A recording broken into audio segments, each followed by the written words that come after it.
قلم کا وار زندوں کو موت اور مردوں کو زندگی دے دیتا ہے۔ کوئی بھی لکھاری نہیں جو دانت کے درد سے نہ گزرا ہو۔ انسان اپنے عیوب چھپانے کے لیے حالات کا اور حالات چھپانے کے لیے الفاظ کا سہارا لیتا ہے۔ جس دن آپ اپنی بدبختی اور بدقسمتی کا رونا دھونا چھوڑ دیں گے، اسی دن آپ کی اچھی قسمت کا آغاز ہو جائے گا۔ بات واضح، صاف اور غیر محبم کیجیے تاکہ آپ کا دشمن اس کا فائدہ نہ اٹھا سکے۔ جو با کردار آدمی ہوتا ہے وہ با ہمت بھی ہوتا ہے۔ بعض اوقات گھر کا بڑا فرد گھر کے معاملات اتنے الجھا دیتا ہے کہ انہیں سلجھانے کا کوئی موقع نہیں ملتا۔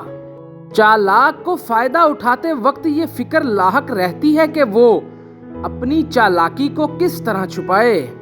انسان جب اس دنیا میں آتا ہے تو اس کے صرف ماں کا دودھ ہی کافی ہوتا ہے اور کوئی بھی چیز اس کے لیے طاقت نہیں رکھتی۔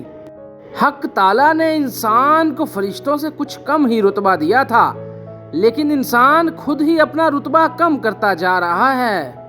عورتیں ہمیشہ ایسے جھوٹ کو بے حد پسند کرتی ہیں جس جھوٹ میں ان کی تعریف ہو رہی ہو، لیکن ایسی سچائی کو پسند نہیں کرتی جس میں اس کی توہین ہو۔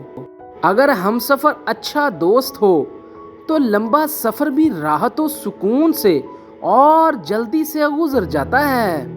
جوانی میں بیوی محبوبہ، ادھیڑ عمر میں رفیق اور بڑھاپے میں محافظ ہوا کرتی ہے۔ نیکی کا آغاز مشکل ہوتا ہے لیکن اس کا انجام آئندہ ہے، لیکن بدی کی ابتدا لذیذ اور انجام بہت تلخ ہوتا ہے۔ جب دولت بولتی ہے تو سچائی اپنا منہ چھپا لیتی ہے۔ پاخانہ کرتے وقت اور پانی پینے کے دوران پر ہچکی آ جائے تو سمجھ جاؤ تمہارے دل کی دھڑکن رکنے والی ہے۔ تھوڑا سا فاصلہ محبت کو اور بھی طاقتور اور حسین بنا دیتا ہے۔